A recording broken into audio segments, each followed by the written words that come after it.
I bring Equifax because it's such a great example of this, right? If the whole technology mindset of bad system management was true, then there's no possible way that the company would overcome this massive breach, the worst that has ever happened, So remind quickly. Me, what actually happened with Equifax? A couple of people got fired, including the CISO. They put a new person in place. Sorry, how did the compromise happen? What was it? A hacker? Was it the stuff that's come out points to some system that is managed by some external vendor, the AC vendor, I think, and somebody used that to break into the network, and then some failing controls on the network, what have you. At the end of the day, I'm honestly, I might be even conflating this with Target. I'm not even sure at this point. Ultimately, It doesn't matter. The point I'm trying to make, it doesn't matter. It doesn't matter. It could have been because they decided to turn off the firewall and just open their main database to the world, right? I mean, ultimately, my entire point is the attack vector is completely immaterial. The company recovered within a year, right? From the worst breach in history of consumer information. Less than a year, right?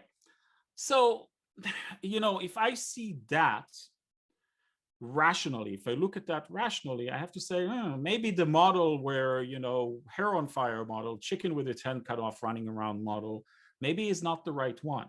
And there's plenty of other examples. Occasionally, in certain circumstances, this is the interesting one. This is the example I always bring the other way, right? There was one company I'm aware of in the PCI world, right? PCI is one of these areas. PCI is the payment card industry data security standard. That's the private industry standard that governs the management of credit card information for consumers, right? And one of the favorite tactics of CISOs in the retail industry that is subject to PCI, in order to get budgeting and leverage, is to threaten PCI failure. And there's always these horror stories. If we screw up PCI, who's going to be the last person to turn off the lights as they leave through the door, right? That's like the standard tactic. It's all nonsense. There's been plenty of big PCI related breaches, Target being one of them.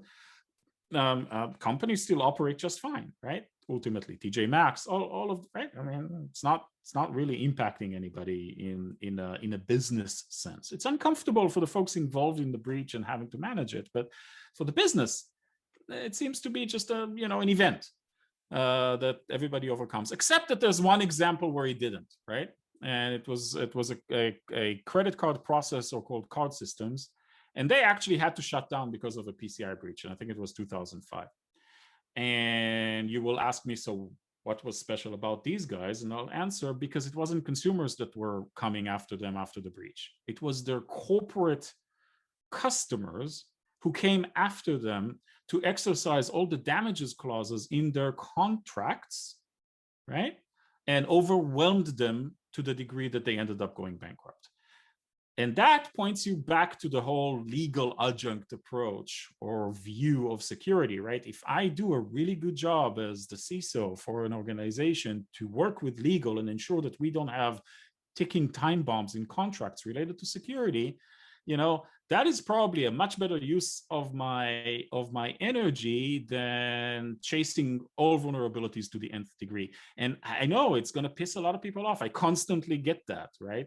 Folks get very negative reactions to this because people are generally very steeped in technology as the cornerstone of security. But the reality just doesn't back it up. Yeah, I'll be honest, I'm wrapping my head around it still. Sure. Because